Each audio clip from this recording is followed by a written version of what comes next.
Acababa de vender mi casa por 2 millones de pesos en efectivo. 2 millones que representaban toda una vida de sacrificio. Manejaba emocionada hacia la casa de mi única hija para contarle, para celebrar juntas, cuando sentí que el pecho se me apretaba y el brazo izquierdo se me entumecía.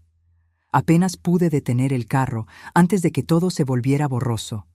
Con las manos temblando, marqué su número, las lágrimas rodando por mis mejillas. «Hija, por favor, creo que estoy teniendo un infarto». Su respuesta me dolió más que el dolor en el pecho. «Estoy ocupada, mamá. Ya no me estorbes». Y colgó. No vino a verme una sola vez al hospital.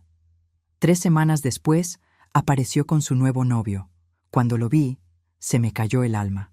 Y lo que pasó con ese hombre es exactamente lo que voy a contarle hoy. Qué alegría tenerte aquí conmigo. Si estás viendo este video, te pido con mucho cariño que te suscribas al canal. Por favor, necesitamos mucho alcanzar 1000 suscriptores. ¿Puedo contar con su ayuda? Estamos construyendo una comunidad hermosa de mujeres fuertes. Su presencia es muy importante. Y su apoyo es esencial para nuestro trabajo, para que sigamos contando historias como esta. Cuéntame también en los comentarios desde dónde nos está escuchando. Nos emociona saber hasta dónde llegan nuestras historias. Recuerdo perfectamente el momento en que la ambulancia llegó. Yo estaba tirada al lado de mi carro, con el teléfono todavía en la mano, mirando la pantalla donde decía que la llamada con Valeria había durado apenas 8 segundos. 8 segundos en los que mi hija me llamó estorbo y me colgó mientras yo me moría. Los paramédicos me levantaron con cuidado, me pusieron en la camilla y todo lo que yo podía pensar era que iba a morir sola, que nadie sabría dónde estaba, que mi cuerpo quedaría en un hospital anónimo hasta que alguien finalmente notara mi ausencia. El miedo a la muerte no era lo peor. Créanme, lo peor era el miedo a morir invisible, a que nadie llorara mi partida, a que mi propia hija no se enterara hasta días después. Uno de los paramédicos, un joven de unos 30 años con ojos amables, me preguntó mientras conectaba los cables del monitor a mi pecho si había alguien a quien pudieran llamar, algún familiar, alguien que debiera saber que yo estaba camino al hospital. Le di el número de Valeria con voz entrecortada. Cada palabra me costaba un esfuerzo enorme porque sentía que alguien me estaba apretando el pecho con ambas manos. El paramédico marcó el número desde su propio teléfono mientras la ambulancia avanzaba a toda velocidad por las calles, las sirenas aullando como lobos en la noche. Escuché el tono de llamada 1, 2, 3 veces antes de que entrara el buzón de voz. «No contesta», dijo el paramédico con preocupación genuina en su rostro. «¿Hay alguien más a quien podamos avisar?» Negué con la cabeza porque la verdad devastadora era que no había nadie más. Mi vida entera se había reducido a una sola persona que ni siquiera contestaba el teléfono cuando su madre se estaba muriendo. Llegamos al hospital y todo se volvió un torbellino de luces brillantes, voces gritando órdenes médicas, manos desconocidas tocándome, quitándome la ropa, conectándome a máquinas. Me llevaron directo a la sala de emergencias, donde un doctor joven me explicó rápidamente que había tenido un infarto del miocardio, que necesitaban operarme de inmediato para destapar las arterias bloqueadas, que era una cirugía de alto riesgo, pero que sin ella yo no sobreviviría la noche. Firmé los papeles de consentimiento con manos temblorosas, sabiendo que tal vez no despertaría, sabiendo que si moría en esa mesa de operaciones, Valeria nunca sabría que mis últimos pensamientos fueron para ella. Desperté 2 días después en la unidad de cuidados intensivos, conectada a 1000 cables y tubos, con un dolor en el pecho que me recordaba a cada segundo que había estado a punto de morir. Una enfermera de mediana edad, con cabello recogido en un moño apretado, me sonrió cuando vio que abría los ojos. «Bienvenida de vuelta, señora. Nos dio un buen susto», me dijo mientras revisaba los monitores. «¿Cómo se siente?» Intenté hablar, pero tenía un tubo en la garganta que me impedía formar palabras. La enfermera entendió mi pregunta silenciosa. Su hija todavía no ha venido, pero llamamos 7 veces a su número. No contestó ninguna de las llamadas. 7 veces. El hospital intentó contactar a mi hija 7 veces y ella ignoró cada una de esas llamadas sabiendo perfectamente que yo estaba ahí dentro, sabiendo que la única razón por la que un hospital llamaría tantas veces sería porque algo grave había pasado. Cuando finalmente me quitaron el tubo de la garganta al tercer día, lo primero que hice fue pedirle a una enfermera que por favor intentara llamar a Valeria una vez más. La enfermera, una mujer joven llamada Patricia, que se convertiría en mi ángel guardián en las semanas siguientes, marcó el número con su propio celular. Escuché cuando Valeria contestó al segundo tono. Su voz sonaba alegre, despreocupada. «¿Hola?», dijo. Patricia explicó con voz profesional que llamaba del Hospital General, que yo había sufrido un infarto severo, que había sido operada de emergencia, que estaba en recuperación, pero que necesitaba que alguien viniera a firmar algunos documentos y a estar pendiente de mi evolución. Hubo un silencio largo del otro lado de la línea. Luego escuché la voz de Valeria, ahora molesta, impaciente. «Mire, yo trabajo tiempo completo. No puedo estar yendo al hospital cada rato. Mi mamá es una persona adulta.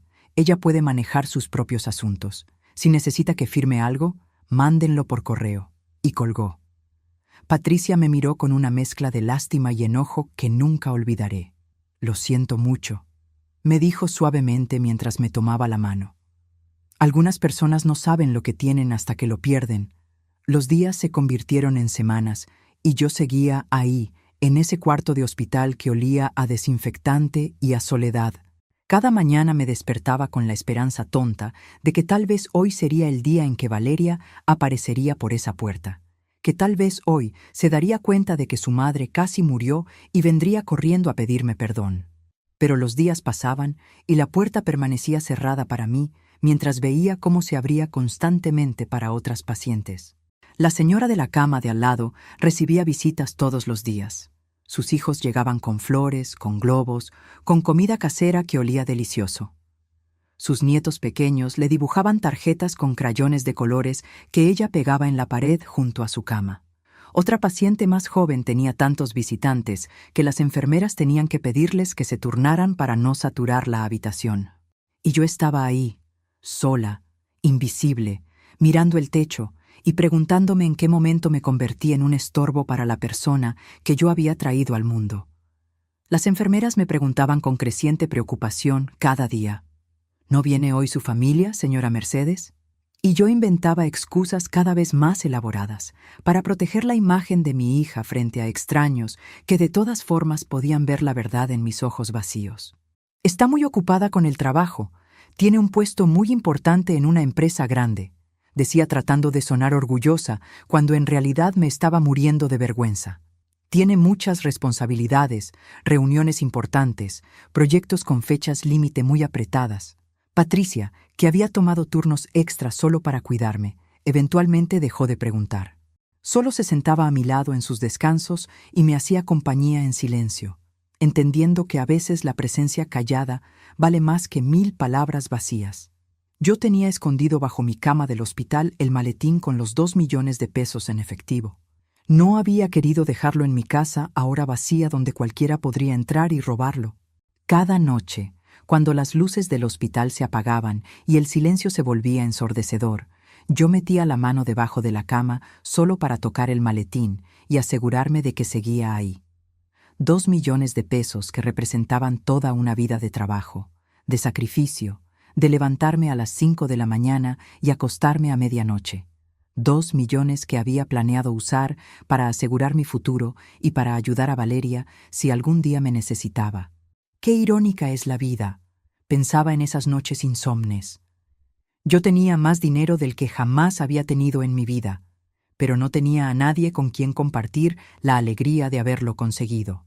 El dinero estaba ahí, frío y silencioso como mi hija, recordándome que puedes tener todas las riquezas del mundo y aún así morir de hambre emocional. El dolor físico del infarto era terrible, no lo voy a negar. Cada respiración me recordaba que mi corazón había estado a punto de rendirse. Pero el dolor emocional era infinitamente peor. Era un dolor que ninguna medicina podía aliviar, ninguna cirugía podía reparar. Era el dolor de darme cuenta de que había dedicado cada segundo de mi vida a criar a una hija que ahora me veía como un estorbo, como algo molesto que interrumpía su vida perfecta.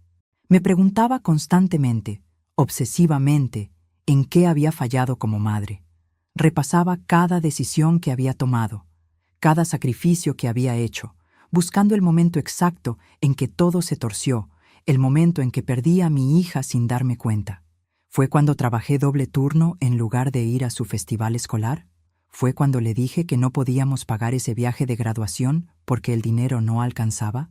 ¿Fue cuando no me volví a casar para dedicarme completamente a ella, convirtiéndola en el centro absoluto de mi universo hasta el punto de asfixiarla con mi amor?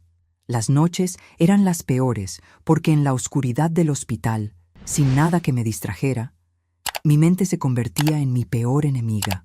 Recordaba cada momento en que Valeria fue mi razón para seguir adelante después de que Javier murió.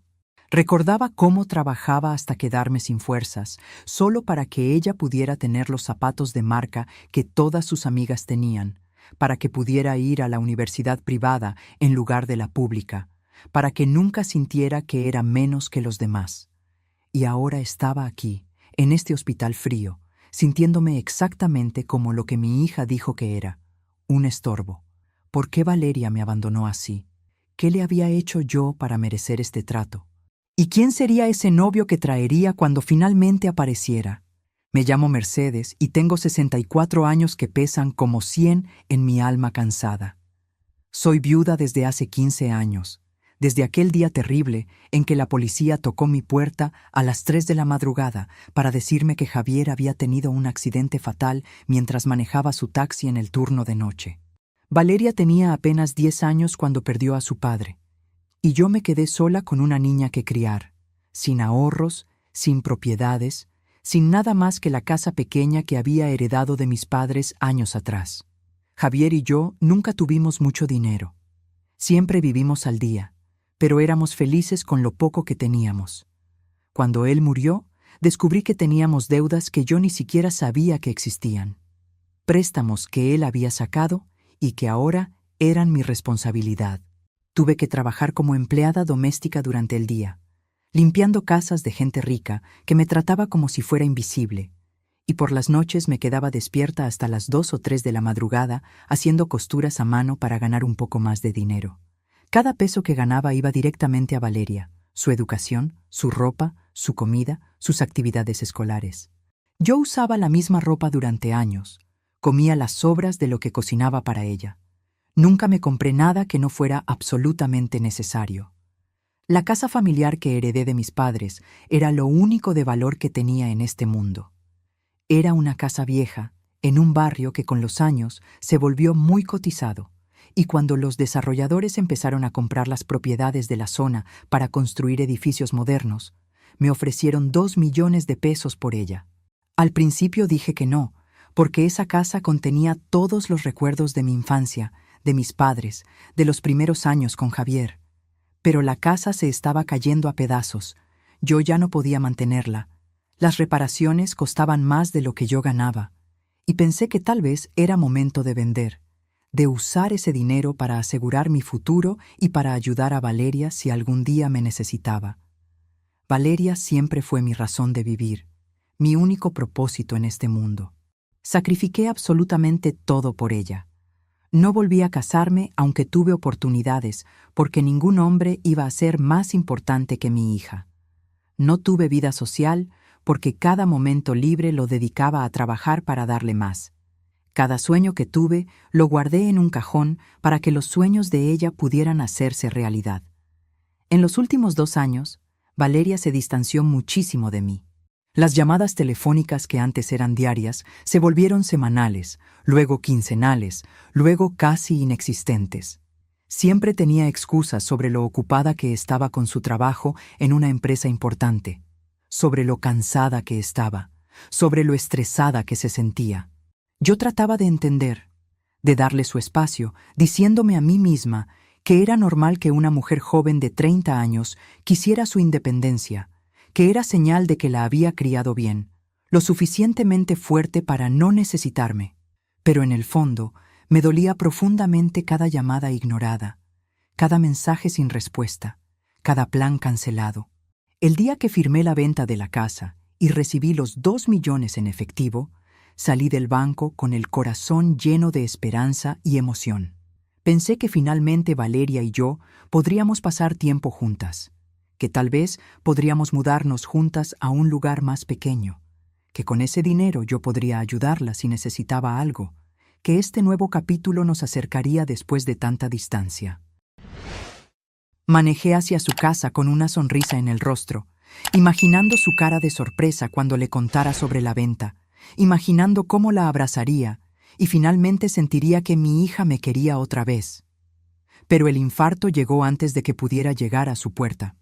Si te está gustando esta historia, por favor, asegúrate que ya estás suscrita al canal. Necesitamos alcanzar 1000 suscriptores. ¿Puedo contar con su apoyo a nuestro trabajo?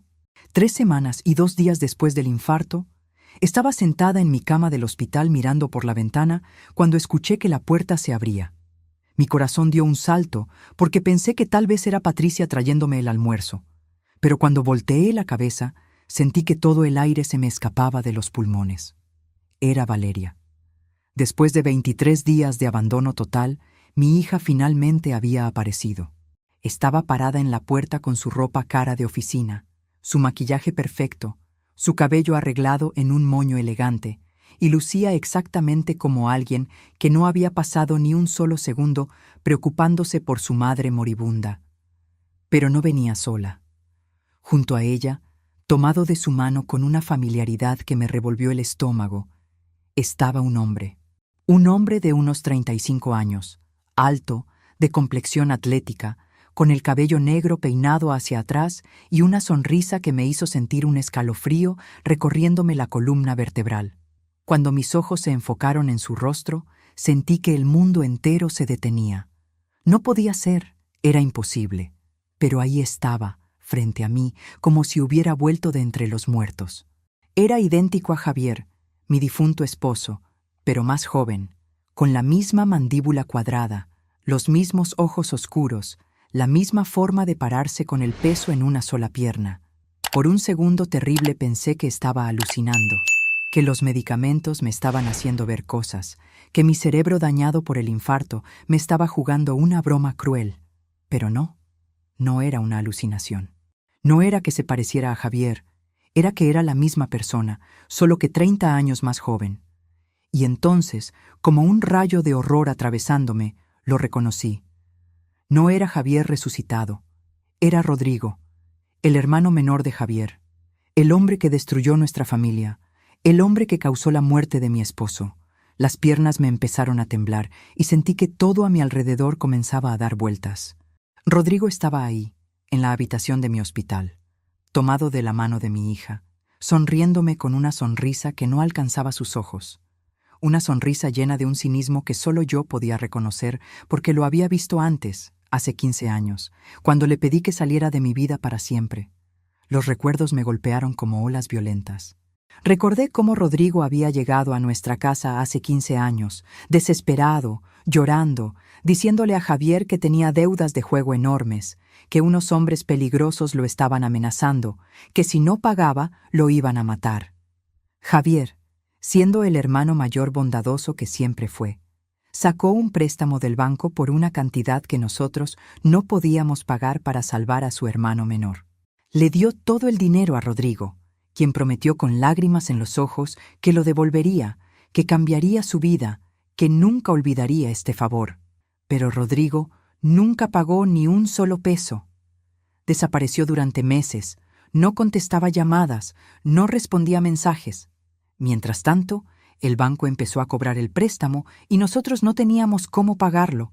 Javier tuvo que conseguir un segundo trabajo manejando taxi en el turno de noche, además de su trabajo diurno, para poder hacer los pagos mensuales del préstamo que había sacado para salvar a su hermano. Trabajaba 18 horas al día, casi sin dormir, destruyendo su salud poco a poco. Yo le rogaba que parara, que hablaría con el banco, que encontraríamos otra solución. Pero Javier era un hombre de palabra y había firmado ese préstamo, y él iba a pagarlo así le costara la vida. Y le costó la vida. Una noche, después de trabajar 20 horas seguidas, Javier se quedó dormido al volante de su taxi y chocó contra un poste de luz. Murió instantáneamente. Tenía apenas 45 años. Cuando Rodrigo apareció en el funeral, no tuve palabras para expresar el odio que sentí. Le grité frente a todos que él había matado a su hermano, que la sangre de Javier estaba en sus manos, que nunca más quería verlo cerca de mí o de Valeria. Rodrigo intentó defenderse, intentó decir que lo sentía, pero yo lo eché del funeral y le prohibí que se acercara a mi familia. Le dije que si alguna vez volvía a aparecer en nuestras vidas, llamaría a la policía. Rodrigo desapareció después de eso.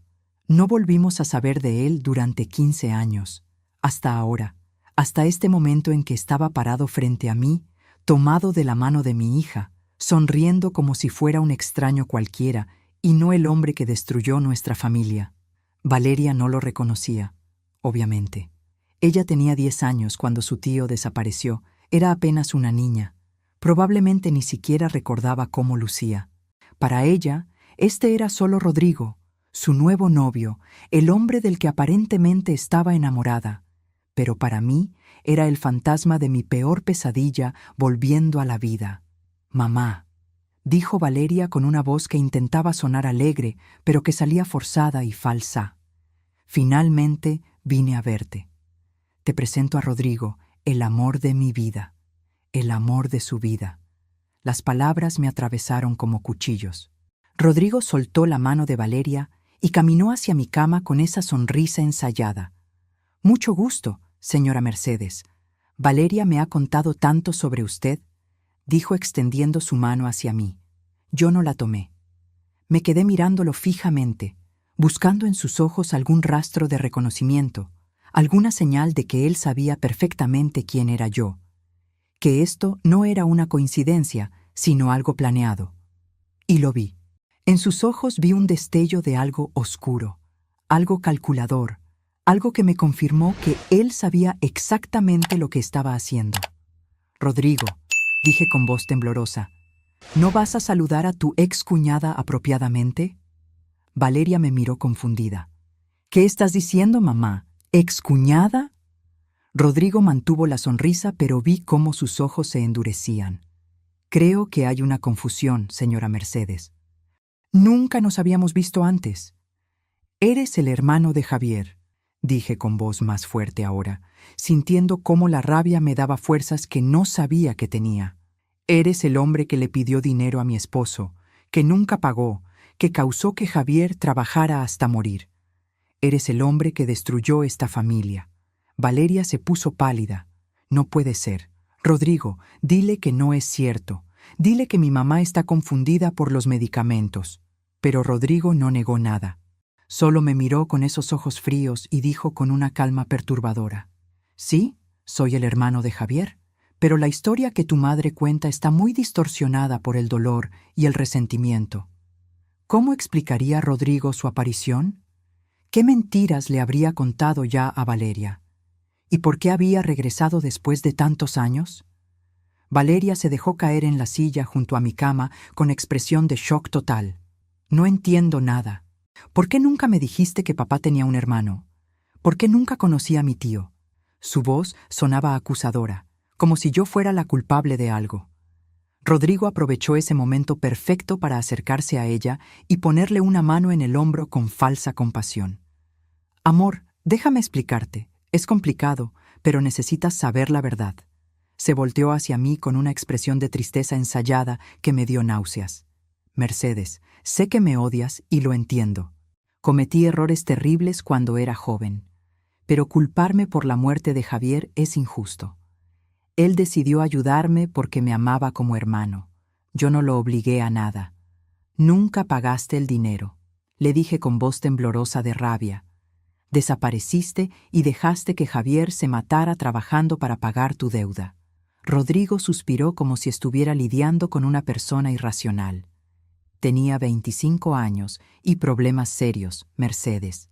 Era adicto al juego y necesitaba ayuda. Javier me la dio porque era un buen hermano. Su muerte fue un accidente terrible, Pero no fue mi culpa que se quedara dormido al volante. Yo también perdí a mi hermano ese día. Valeria me miraba ahora con una mezcla de confusión y algo que parecía decepción. Mamá, ¿por qué nunca me contaste que papá tenía un hermano? ¿Por qué me ocultaste toda la familia de papá? Y ahí estaba. La manipulación ya había comenzado antes de que yo siquiera supiera que Rodrigo estaba en la vida de mi hija. Vine porque Rodrigo me convenció de que debía darte una oportunidad. Continuó Valeria con un tono que nunca le había escuchado, frío y distante. Me dijo que tú siempre fuiste muy controladora, que alejaste a toda la familia paterna de mí, que me criaste en una burbuja donde solo existías tú. Y ahora veo que tenía razón. Las palabras de mi hija me dolieron más que el infarto. Valeria, no sabes de lo que estás hablando. Este hombre, me interrumpió ella levantando la voz. Es la única persona que se ha preocupado por mí en los últimos meses. Me ha escuchado, me ha apoyado, me ha hecho sentir que importo. ¿Sabes hace cuánto tiempo que no me sentía así? Siempre fue sobre ti, mamá. Tus sacrificios, tu sufrimiento, todo lo que hiciste por mí. Nunca pude vivir mi propia vida porque siempre me sentí culpable de todo lo que renunciaste por mí. Intenté hablar, pero Valeria siguió, como si llevara meses guardando todo esto. Ya me cansé de tus dramas, mamá. Siempre haciendo todo sobre ti, siempre la mártir, siempre recordándome cuánto sufriste por mí. Rodrigo me ayudó a ver que no tengo que cargar con tu culpa para siempre. Rodrigo me miraba con una sonrisa apenas perceptible en las comisuras de sus labios. Había hecho su trabajo perfecto. Había llenado la cabeza de mi hija con veneno durante meses, tal vez años, preparando el terreno para este momento exacto. Valeria, logré decir con voz quebrada, necesito hablar contigo a solas. Por favor. No, respondió ella firmemente. Ya no más secretos, mamá, ya no más manipulaciones. Rodrigo y yo no tenemos secretos. Rodrigo se sentó en el borde de mi cama, demasiado cerca, invadiendo mi espacio de una forma que sabía me haría sentir vulnerable. Mercedes, dijo con falsa preocupación, ¿cómo vas a mantenerte ahora? Valeria me contó que vendiste tu casa. Debe ser difícil a tu edad, sin casa, sin trabajo estable, recuperándote de un infarto. Estás en una posición muy vulnerable. El corazón se me detuvo. ¿Cómo sabía que vendí la casa? Yo solo le había enviado un mensaje de texto a Valeria antes del infarto.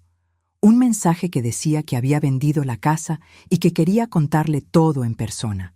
Un mensaje que ella nunca contestó. ¿Pero cómo Rodrigo sabía los detalles? Por suerte. Continuó Rodrigo sin esperar mi respuesta. Valeria tiene muy buen corazón y hemos hablado sobre cómo podemos ayudarte en esta situación difícil. Valeria asintió, ahora con una expresión de condescendencia que me partió el alma. Sí, mamá.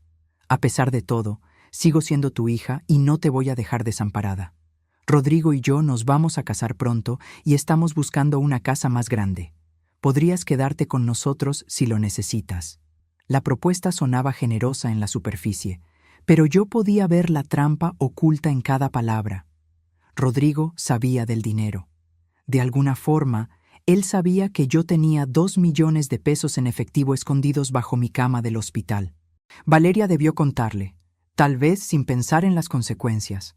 Tal vez durante una de esas conversaciones íntimas de pareja donde compartes todo sin filtro. Y ahora él estaba ahí, usando a mi hija como carnada para llegar a mi dinero. No necesito su ayuda, dije intentando sonar firme, aunque por dentro estaba temblando. Puedo cuidarme sola. Rodrigo rió suavemente, una risa que sonaba casi paternal. Mercedes, seamos realistas. Tienes 64 años, acabas de tener un infarto severo, no tienes casa, probablemente no puedes trabajar por un buen tiempo. El orgullo no va a mantenerte caliente en las noches. Acepta la ayuda que tu hija te está ofreciendo con tanto amor. Valeria me miraba esperando que aceptara, esperando que le agradeciera por su generosidad, sin tener ni la más mínima idea de que su novio perfecto la estaba usando como herramienta para robarme. Intenté una vez más. Y Valeria, por favor, escúchame. Este hombre no es quien dice ser. Tiene un pasado terrible. Necesito explicarte. ¡Basta!, gritó Valeria levantándose bruscamente de la silla. ¡Ya basta con tus mentiras! ¡Ya basta con intentar controlar mi vida! Rodrigo me advirtió que harías esto, que intentarías destruir nuestra relación con tus historias inventadas. Pero no voy a caer en tu juego esta vez, mamá. Me quedé sin palabras, sin aliento, sintiendo cómo perdía a mi hija frente a mis propios ojos, y no podía hacer nada para detenerlo. Rodrigo se levantó y abrazó a Valeria, un abrazo que parecía protector, pero que yo sabía era posesivo. Tranquila, amor, le susurró lo suficientemente alto para que yo escuchara. Tu mamá está confundida y asustada. Es normal que reaccione así cuando siente que está perdiendo control sobre ti. Luego me miró directamente y dijo algo que confirmó todas mis sospechas. Mercedes, Valeria me contó que recibiste 2 millones de pesos por la venta de tu casa. Es una cantidad considerable. Deberías pensar muy bien cómo administrar ese dinero para que te dure el resto de tu vida. Ahí estaba. La confirmación de que todo esto era sobre el dinero. Él sabía el monto exacto. No dijo dinero de forma genérica, dijo exactamente 2 millones de pesos. Valeria nunca le debió haber contado esa cifra específica, a menos que él preguntara directamente, a menos que estuviera buscando esa información con un propósito. ¿Qué plan tendría Rodrigo para quedarse con mi dinero? ¿Hasta dónde estaría dispuesto a llegar? ¿Y cómo podría salvar a mi hija de este monstruo? Le pedí a Valeria con voz suplicante que por favor me diera solo 5 minutos a solas con ella. 5 minutos para explicarle todo sin que Rodrigo estuviera presente. Pero él no se movió ni un centímetro de su posición junto a mi cama. No tenemos secretos, ¿en verdad, amor?, le dijo a Valeria tomándole la mano. Todo lo que le digas a tu mamá, yo también debería escucharlo. Somos un equipo ahora. Valeria asintió como si eso tuviera perfecto sentido, como si no fuera completamente anormal que un novio insistiera en estar presente en una conversación privada entre madre e hija. Decidí que ya no tenía nada que perder, que si iba a salvar a mi hija de este depredador, tenía que arriesgarme, aunque eso significara perderla para siempre. Rodrigo, dije mirándolo directamente a los ojos, tú eres el hermano menor de Javier. Hace 15 años le pediste dinero para pagar deudas de juego. Él sacó un préstamo del banco por más de 200,000 pesos para salvarte. Tú prometiste pagar, pero desapareciste. Javier tuvo que trabajar doble turno como taxista para pagar ese préstamo. Una noche se quedó dormido al volante después de trabajar 20 horas seguidas y murió en el accidente. En el funeral te dije que eras responsable de su muerte y te prohibí que volvieras a acercarte a mi familia. ¿Niegas algo de lo que acabo de decir? Valeria me miraba con la boca abierta, procesando cada palabra. Rodrigo mantuvo la calma de una forma que me dio escalofríos, como si hubiera ensayado este momento 1000 veces. No niego que soy el hermano de Javier, dijo con voz tranquila. No niego que tuve problemas de adicción cuando era joven, pero Mercedes está distorsionando todo por dolor y resentimiento. Sí, Javier me ayudó económicamente cuando yo estaba en un mal momento. Pero él no tenía que trabajar tanto. Esa fue su decisión. Yo no lo obligué a nada. Su muerte fue un accidente trágico, pero culparme a mí es buscar un chivo expiatorio para tu propio dolor. Se volvió hacia Valeria con expresión de víctima incomprendida. Tu mamá me echó del funeral de mi propio hermano, amor. Me prohibió ver a mi sobrina, a ti. Durante 15 años intenté encontrarlas, pero Mercedes se aseguró de que yo no pudiera acercarme. Cambió de número, se mudó, me borró de sus vidas. Cuando finalmente te encontré hace unos meses en redes sociales, no podía creer que eras tú, la sobrina que no vi crecer. Valeria ahora lo miraba con lágrimas en los ojos, comprando cada palabra de esa historia manipulada. ¿Eso es cierto, mamá? ¿Me alejaste de mi única familia paterna? ¿Me privaste de conocer a mi tío todos estos años? Valeria, él no es tu tío preocupado. Intenté explicar desesperadamente. Él es un manipulador, un estafador. Apareció en tu vida ahora por una razón específica. ¿No ves el patrón?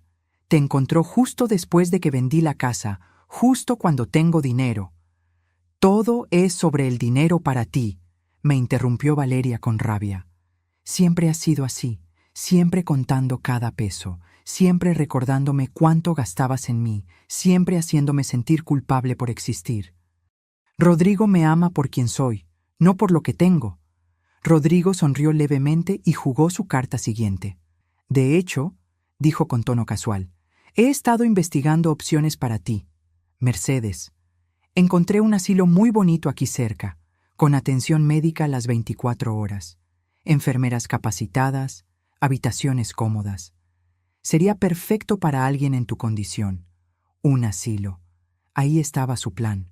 Mi corazón empezó a latir más rápido y los monitores junto a mi cama empezaron a pitar alarmas. El lugar cuesta 25,000 pesos mexicanos al mes.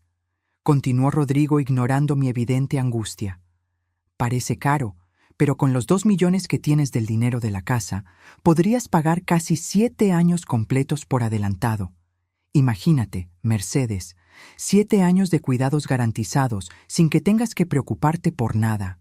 Y Valeria y yo podríamos encargarnos de administrar el resto de tu dinero, asegurarnos de que te alcance, de que no gastes todo de forma impulsiva. Ahí estaba todo el plan expuesto frente a mí con una claridad aterradora. Rodrigo quería encerrarme en un asilo, tomar control de mis 2 millones de pesos y usar a Valeria como intermediaria legal para quedarse con todo mi dinero. Una vez que yo estuviera encerrada, él podría hacer lo que quisiera con mi dinero y yo no tendría forma de detenerlo. Valeria, completamente ciega por el amor y la manipulación, pensó que era una idea maravillosa. «Es perfecto, mamá», dijo con entusiasmo genuino. «Ahí estarías mucho mejor cuidada de lo que yo podría cuidarte. No tendrías que preocuparte por cocinar, limpiar, pagar cuentas, todo estaría resuelto. Y Rodrigo y yo podríamos visitarte seguido». «No», dije con voz firme a pesar del pánico. «No voy a ningún asilo, no voy a darles mi dinero. ¿Y tú?», miré a Rodrigo con todo el odio que sentía. «No vas a tocar ni un peso de lo que trabajé toda mi vida». Rodrigo se encogió de hombros como si mi resistencia fuera un inconveniente menor. «Mercedes, seamos prácticos. No puedes vivir sola después de un infarto. No tienes casa. No tienes familia que te cuide excepto Valeria. Y ella tiene su propia vida. El asilo es la mejor opción. Prefiero morir en la calle que darle mi dinero a un ladrón como tú». Escupí las palabras. Fue en ese momento exacto que la puerta se abrió y entró Patricia, la enfermera que se había convertido en mi ángel guardián. Había estado escuchando toda la conversación desde afuera. Lo supe por la expresión en su rostro. «Disculpen», dijo con voz profesional pero firme.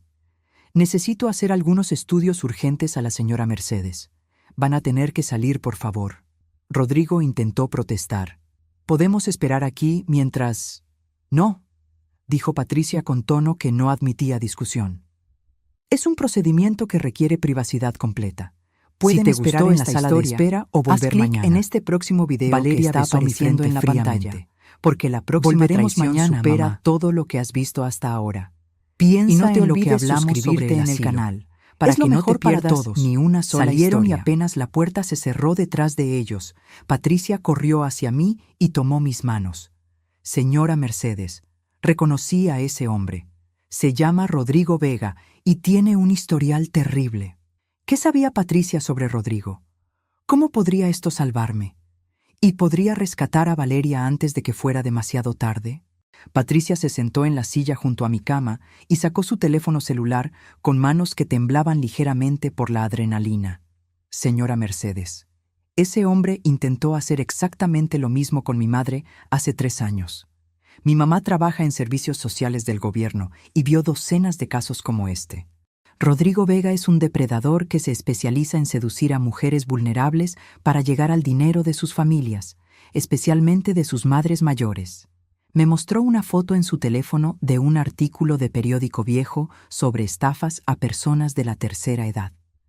Ahí estaba la foto de Rodrigo, más joven, con diferente nombre pero el mismo rostro. «Se hace llamar con diferentes nombres», explicó Patricia. «Rodrigo Vega, Roberto Villegas, Rubén Vázquez». Siempre usa las mismas iniciales para no confundirse. Su patrón es siempre idéntico. Busca mujeres de 30 a 40 años que tengan madres con propiedades o ahorros. Las seduce, gana su confianza completamente, las convence de que sus madres son controladoras o abusivas, y luego propone meterlas en asilos caros mientras él administra el dinero. Sentí que me faltaba el aire. ¿Cuántas veces ha hecho esto? Mi madre documentó al menos 8 casos en los últimos 10 años, respondió Patricia con rabia en la voz. Pero solo 2 mujeres se atrevieron a denunciarlo, y en ambos casos él desapareció antes de que pudieran arrestarlo. También tiene 2 denuncias por violencia doméstica de exparejas que finalmente escaparon de él. Saqué de debajo de mi cama el maletín con los 2 millones de pesos y se lo mostré a Patricia. Esto es lo que él quiere. Y va a usar a mi hija para conseguirlo. Patricia asintió pensativa. Necesitamos evidencia sólida para poder denunciarlo y para abrir los ojos de su hija. Y creo que la tengo. Sacó su teléfono otra vez y me mostró la pantalla. Grabé toda la conversación desde que ellos entraron. Todo lo que dijo sobre el asilo, sobre administrar su dinero, sobre los 2 millones exactos. En México es ilegal intentar tomar control de los bienes de una persona mayor sin su consentimiento explícito y sin orden judicial. Lo que él propuso constituye intento de abuso financiero contra un adulto mayor. Las lágrimas empezaron a rodar por mis mejillas, pero esta vez eran lágrimas de alivio mezcladas con dolor. Pero si denuncio a Rodrigo, Valeria nunca me lo perdonará. Ella lo ama. Está completamente ciega. Me odiará para siempre si soy yo quien lo mete a la cárcel. Patricia me tomó la mano con suavidad. Señora Mercedes, si no hace algo ahora, ese hombre va a destruir la vida de su hija, y cuando finalmente ella se dé cuenta, tal vez sea demasiado tarde. Usted es su madre. A veces, proteger a nuestros hijos significa hacer cosas que ellos odiarán en el momento, pero que les salvarán la vida a largo plazo. Pasé esa noche sin dormir, mirando el techo, escuchando los sonidos del hospital, pensando en la decisión imposible que tenía que tomar. Por un lado, podía quedarme callada, dejar que Valeria cometiera el peor error de su vida, tal vez perderla para siempre cuando Rodrigo eventualmente la destruyera. Por otro lado, podía denunciarlo, usar las pruebas que Patricia había recopilado y arriesgarme a que Valeria me odiara por el resto de su vida. Al amanecer, tomé mi decisión. Le dije a Patricia que contactara a su madre en servicios sociales y que hiciera la denuncia formal. Los siguientes días fueron un torbellino. La policía abrió una investigación completa sobre Rodrigo. Descubrieron que tenía 4 órdenes de aprehensión activas en diferentes estados bajo diferentes nombres. Encontraron cuentas bancarias con dinero robado de otras víctimas. Encontraron mensajes de texto donde le decía a un cómplice sobre su plan de sacarle hasta el último peso a la vieja antes de que se muera. Cuando la policía fue a arrestarlo, Valeria estaba con él. Vio cómo esposaban al hombre que amaba, cómo le leían sus derechos, cómo lo metían en la patrulla, y cuando le explicaron por qué lo arrestaban, cuando le mostraron las evidencias de sus múltiples identidades y sus múltiples víctimas, Valeria se derrumbó. Vino al hospital 3 días después, con los ojos hinchados de tanto llorar, el maquillaje corrido, el cabello sin arreglar. Se veía rota, destruida. Se sentó junto a mi cama y lloró durante casi 1 hora sin poder hablar. Finalmente, con voz apenas audible, dijo: «Mamá, lo siento tanto».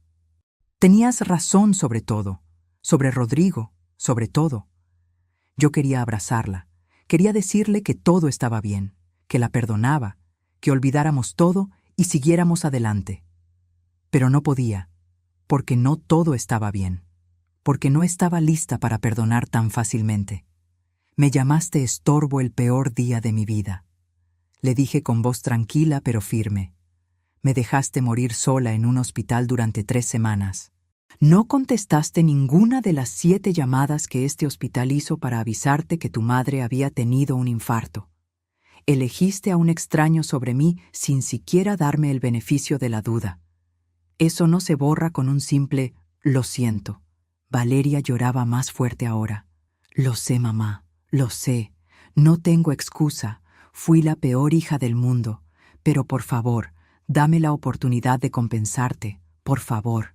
La compensación llevará tiempo, le dije. La confianza se rompió, Valeria. Y reconstruir lo que se rompió llevará años, no días.